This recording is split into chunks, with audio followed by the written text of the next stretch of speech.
Alors, avant de commencer, j'aimerais vous demander de Dieu pour la vie du pasteur principal de cette église. Vraiment, quand tu viens quelque part, il y a un manteau qui est tapé sur le lieu où tu viens. Et tu te dois réellement d'honorer ce manteau-là. Je veux bénir le nom de Dieu pour sa vie. Est-ce qu'on peut acclamer le Seigneur?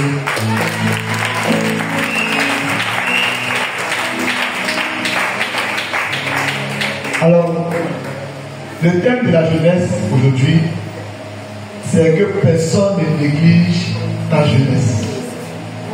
Voilà, c'est le thème. Et hier, quand je statuais dessus, j'avais mentionné quelque chose. J'avais dit que le monde entier était épris et c'était bon. Et c'était bon de chrétienté. Et on assiste à des chrétiens de façade, à des jeunes chrétiens qui montrent qu'ils sont chrétiens juste pour plaire. Et après, dans le secret, leur cœur est détaché de la maison de Dieu. Alors, ça m'a intrigué. Et quand tu fais tes recherches et que tu tapes définition de jeunesse selon la Bible, parce que les humains ont préféré accorder la jeunesse à un certain âge, une tranche d'âge. Selon la Bible, la jeunesse, c'est un état d'esprit. C'est un comportement. La jeunesse, c'est un mouvement. C'est la force, c'est la vigueur, c'est l'autorité, c'est le travail, c'est la discipline. Et selon les humains, la jeunesse, c'est un âge. Alors si tu vois, quel que soit ton âge, que tu as tous ces critères, alors tu fais partie de la jeunesse. Et je disais hier que je préfère mieux qu'on parle de jeunesse disciple au lieu de dire jeunesse chrétienne. Pourquoi? Les premiers chrétiens étaient les personnes qui marchaient comme Jésus-Christ. C'était les personnes qui marchaient à l'image de Dieu. Mais les chrétiens de nos jours ne font pas pareil. Alors que la mission que Dieu a donnée à ses disciples, d'aller à l'Est et faire de toutes les nations des disciples, n'a pas eu des chrétiens. Parce que disciple se démarque d'un chrétien. En quoi les disciples se démarquent d'un chrétien? Parce qu'ils montrent les hommes. Et voici le verset de base qui nous permet de pouvoir réellement aller plus loin dans cette parole. Il de 1 Timothée 4, le verset 12. J'ai eu la parole de Dieu. Que personne ne méprise ta jeunesse, mais sois un modèle pour les fidèles, en parole, en conduite, en charité, en foi et en pureté. Déjà, sachez que Timothée était le fils spirituel de Paul. Et Timothée, bien que jeune, était un serviteur qui était établi sur une église. C'était quelqu'un qui n'avait pas honte de son Dieu. C'était quelqu'un qui avait assumé le fait que Dieu l'avait appelé à l'œuvre. C'est la raison pour laquelle son père lui a dit, sois un modèle pour les fidèles. Vous savez, nous sommes à l'église. Nous sommes tous réunis ici. Dès que nous sortons de ces lieux, nous changeons de visage. Parce qu'à l'église, on est chrétien. On est le frère de la sœur tous. À l'église, on est bien. Mais dans le secret, Dieu se sait ce que nous faisons. Si tu t'appelles chrétien et que ton cœur est détaché des choses de Dieu, tu es religieux. Parce que la religion, c'est de suivre une attitude qu'on t'a dicté de faire dans un lieu. Au lieu d'être chrétien, sois disciple, sois enfant de Dieu. La Bible dit que ceux qui ont reçu Jésus, leur avaient le pouvoir de devenir enfant de Dieu. Être enfant de Dieu, c'est un pouvoir, c'est une autorité. Quand tu es enfant de Dieu, tu peux bénéficier de cet nombre de grâce et de bénédiction. Tu te poses la question des fois en tant que jeune. Qu'est-ce qui fait la différence entre toi et les autres jeunes qui sont bénis dans la maison de Dieu? Ce qui fait la différence, c'est que ces jeunes ont l'autorité parce qu'ils sont fils de Dieu. Amen. C'est que ces jeunes ont accepté les dieux. Je me rappelle 2 ans en arrière, j'avais certains sectes d'amis et en ce temps-là, j'étais un peu dehors. Et puis, ceux avec qui je marchais disaient que moi je pouvais la vie du monde, ou qu'eux vont supprimer les choses du monde de leur téléphone, et puis ils vont être purement chrétiens. Mais ces jeunes-là, chaque fois qu'ils se passaient les sons chrétiens, les sons du monde, 2 semaines plus tard, ça arrivait. Moi, quand j'ai dit je suis Dieu, et que j'ai dit réellement que j'affirme que je suis chrétien, que je veux marcher dans ce que Dieu veut, ça fait 3 ans qu'il n'y a pas de chanson chrétienne dans mon téléphone. C'est une chanson du monde dans mon téléphone. J'ai assumé mon Dieu pour être un modèle pour ceux qui me suivent. En première année d'université, j'étais la graine mauvaise de l'université. Mon nom était partout. Il y avait même le petit-fils de la même paternelle de mon école. Et il m'admirait. Et mon papa, c'est un paysan. Il m'admirait parce qu'il était mauvais à l'école. Quand j'ai donné ma vie à Dieu, j'aimais garder les cheveux, j'aime toujours garder les cheveux. Mais je me suis coiffé pour donner l'image à ceux-là de mon école qui disent que c'est une mauvaise personne. Que je me sois coiffé. J'ai laissé l'ancienne vie derrière. Je fais un nouveau pas avec Dieu. Quand tu es chrétien, que tu es jeune, quand tu marches, tu dois donner une attitude, une démarche à ceux-là qui te regardent. Une personne va te voir avoir envie de faire comme toi et de te demander quel est ton secret. Il y a des personnes qui m'ont suivi dans mon université aujourd'hui, qui sont des fervents chrétiens, qui étaient dans le bouddhisme, qui étaient musulmans. Sans poser une seule question. Comment tu fais? Parce qu'à un moment, je n'allais pas à l'école. Je travaillais. Mais je me faisais classe pendant la compo. Avant d'arriver à la compo, je me faisais voir les sujets ensemble. Quand je suis arrivé, j'ai trouvé ces amis qui sont musulmans. J'ai dit si vous dites les sujets de l'unité de chrétien, ils ont pris ça de la musulmane. Ils disent oui, il faut que les sujets d'aujourd'hui. Voilà. Quand on va finir de composer, vous devenez chrétien. Ils disent comme ça. Ils sont arrivés, les sujets sont sortis. Les sujets sont sortis, malheureusement, pour ne pas faire ce que j'ai dit. Donc, on ne peut pas étudier.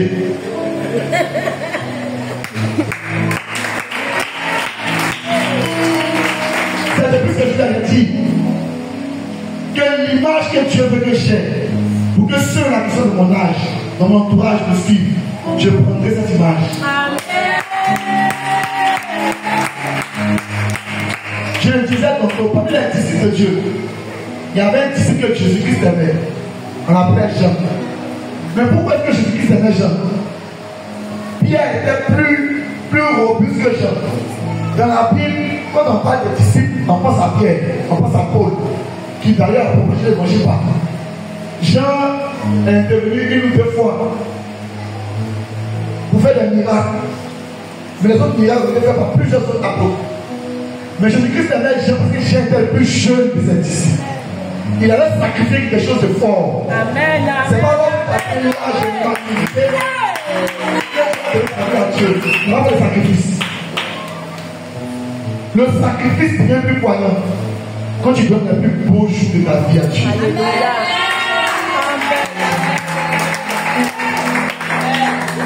Vous posez des questions. Qu'est-ce qu'il y a?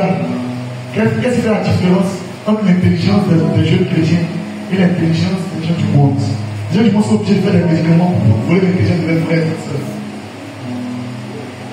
Je me souviens que je venais d'avoir mon bac et que je commençais les années de droit. Ma famille m'a dit que je n'avais pas étudié, que je n'avais pas réussi. Ma famille. J'ai leur dit une seule chose, je dis, mon Dieu s'appelle Jésus-Christ, le ressuscité. Je suis allé dans le secret, je devais prier. Et pour tous les jeunes frères qui sont ici, je vais donner le secret.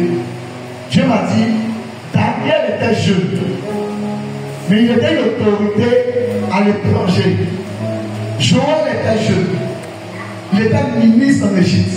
J'ai fait le droit quand j'étudie l'Égypte antique pour devenir vizir, devenir ministre en Égypte, faire partie de la famille royale. Je n'étais pas étranger, je n'étais pas égyptien, mais il était premier ministre en Égypte. Parce que son Dieu avait le fait qu'il ait donné sa jeunesse pour l'avancement de son œuvre. Quand tu assis à l'église, et que tu estimes qu'en tant que jeune, tu ne vas pas te confondre aux vieilles personnes. Et qu'il y a certaines choses de l'église que tu ne peux pas faire.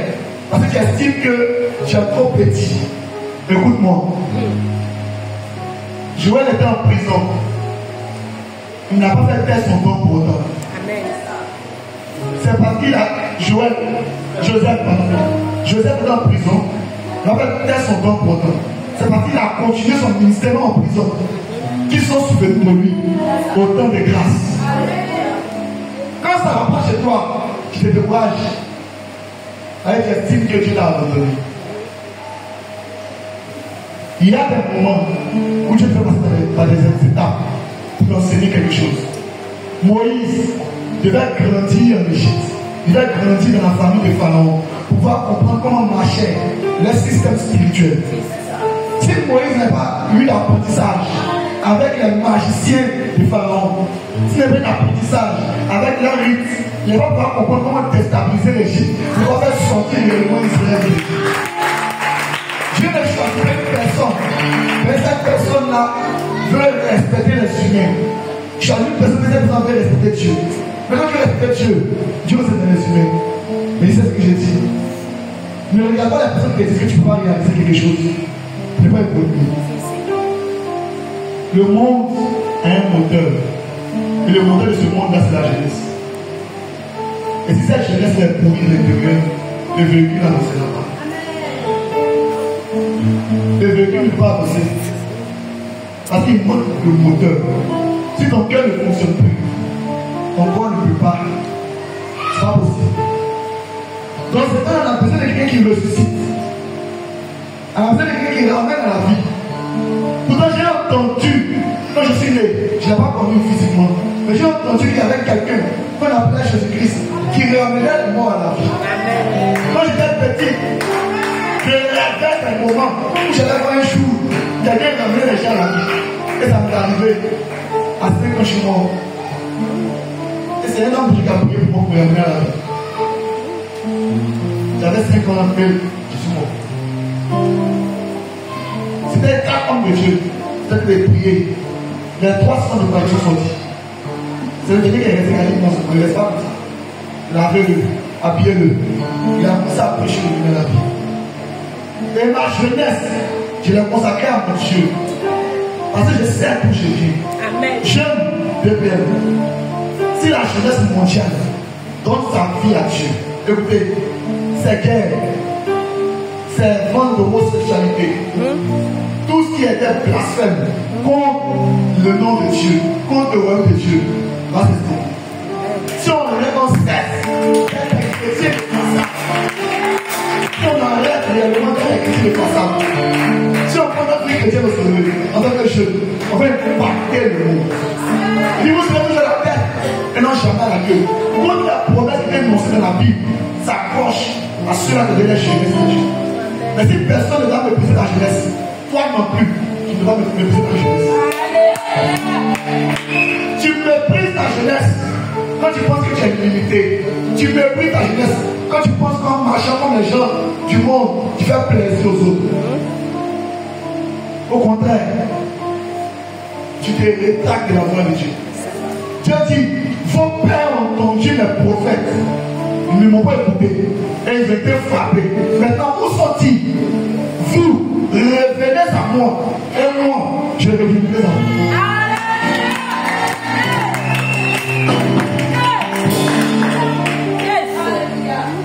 Quand Dieu se révèle à Gédéon, il n'y a pas ton âge.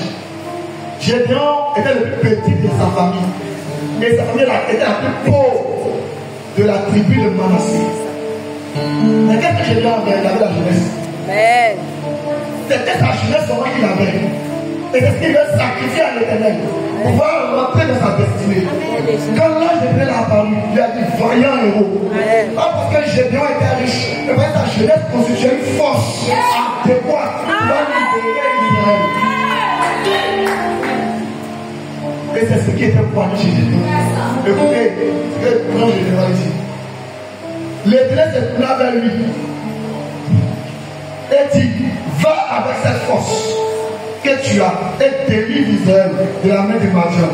N'est-ce pas moi qui t'envoie? Gédéon lui répondit, ah mon Seigneur, avec quoi délivrerai-je Israël? Voici ma famille est la plus pauvre de Manassé et je suis le plus petit de la maison de mon père. Sa famille était idolâtre. Attends, que Gédéon signifie celui qui coupe les arbres. Parce qu'on prenait les arbres pour faire les sculptures, pour l'idolâtrie. Pour qu'un Gédéon puisse commencer à servir Dieu, il fallait qu'il renverse l'autel qui était parti dans sa famille, qui mette du feu. Si tu veux réellement bénéficier de la grâce, des promesses que tu as faites sur ta vie, enlève l'autel que le monde a bâti en toi. Brûle l'autel que le monde a bâti en toi. Et bâtir l'autel à l'honneur de Jésus-Christ.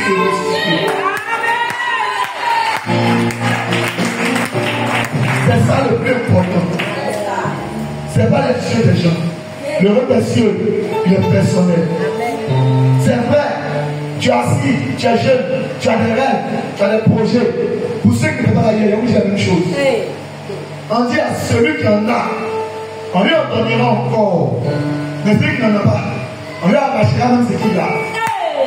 Ce que tu as, même ce que sont tes rêves, sont tes projets. C'est tout ce que tu vas accomplir demain. Parce que quand on est jeune, on rêve. Quand on est jeune, on va devenir quelqu'un.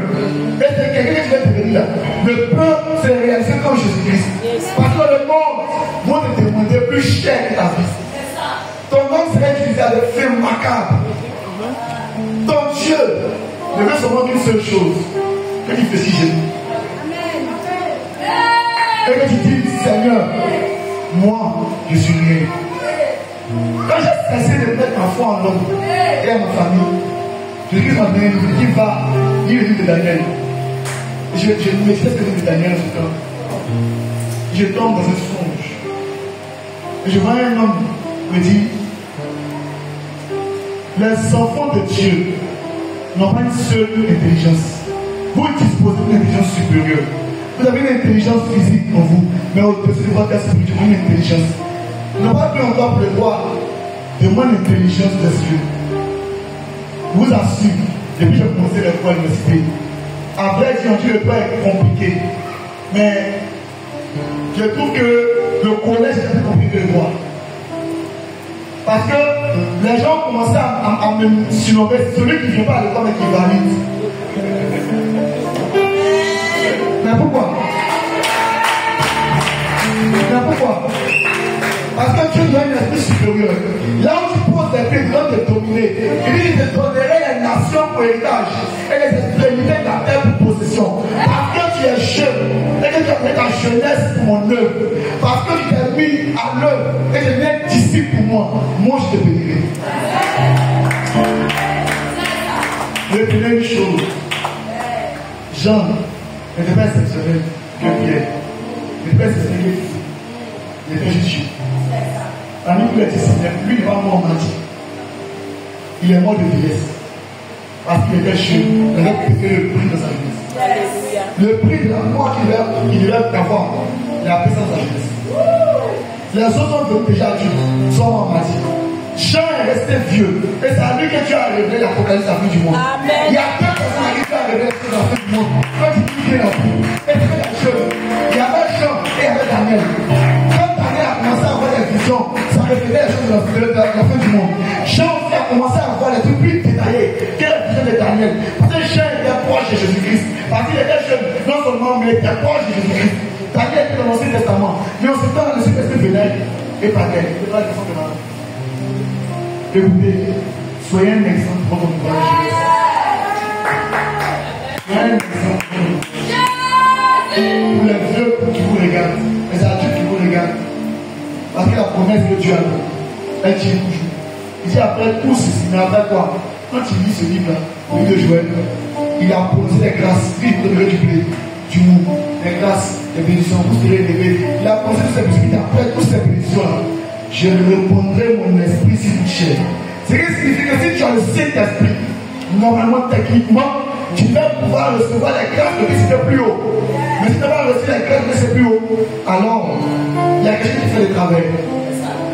Où est passé ton premier ami? Ta présence dans la maison de Dieu, ton poids dans l'avancement de l'œuvre de Dieu.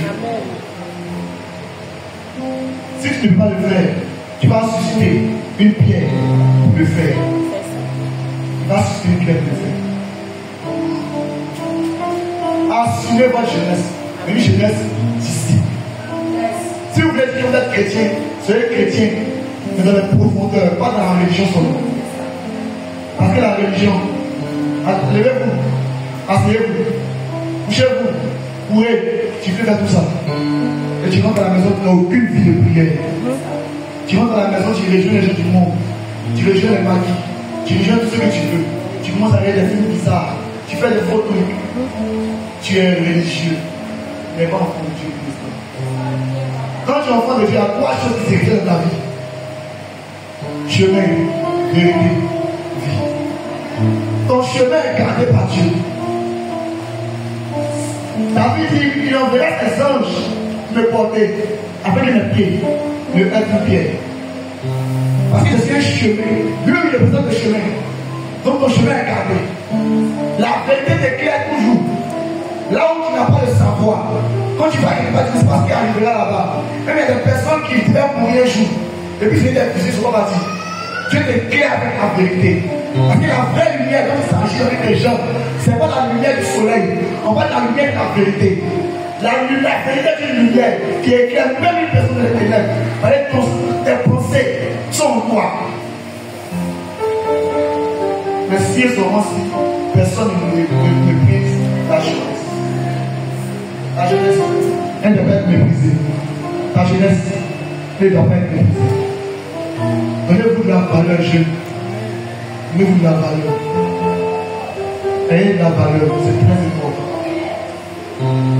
Que personne ne vous dise une chose à faire.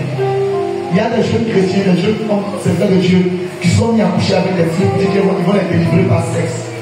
Écoutez, quand tu n'as pas la connaissance en Dieu, quand tu n'es pas en Dieu réellement, il y a beaucoup de choses que tu ne maîtrises pas. Et on peut te dicter des choses à suivre. Mais quand tu as Jésus-Christ, la vérité t'a franchi. Et personne ne peut te dicter des choses à suivre. Au contraire, tu vas déstabiliser l'ennemi. Et le monde des ténèbres va avoir peur de toi. Parce que tu fais bien d'utiliser ta jeunesse de l'héroïne de Dieu.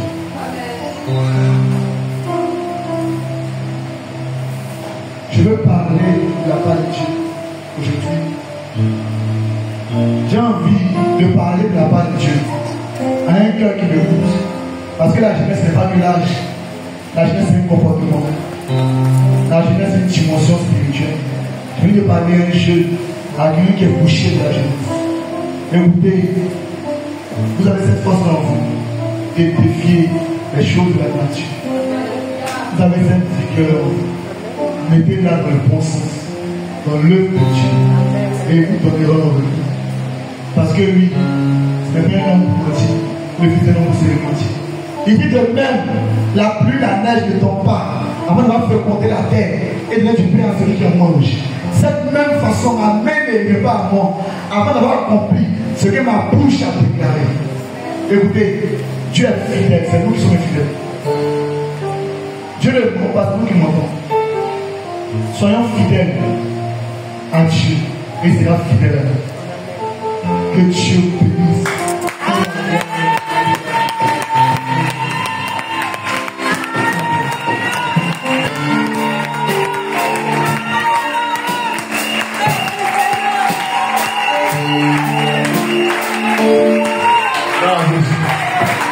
Amen.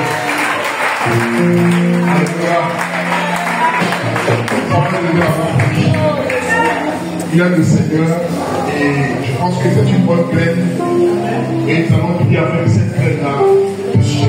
Alléluia. Qu'elle soit un arbre et que cette plante porte des fruits et qu'à cet arbre-là, nous puissions nous appeler, nous puissions nourrir les prochains.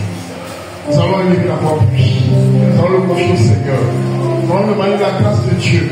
Nous allons demander que la main de Dieu soit sur lui. La Bible dit que je marcherai devant toi, que le Seigneur marche devant lui, et que la lumière qui éclaire le monde éclaire son chemin. Seigneur, nous voulons te rendre grâce pour ton serviteur, pour celui que toi-même tu as mis à part et que tu es en train de conduire par ta grâce.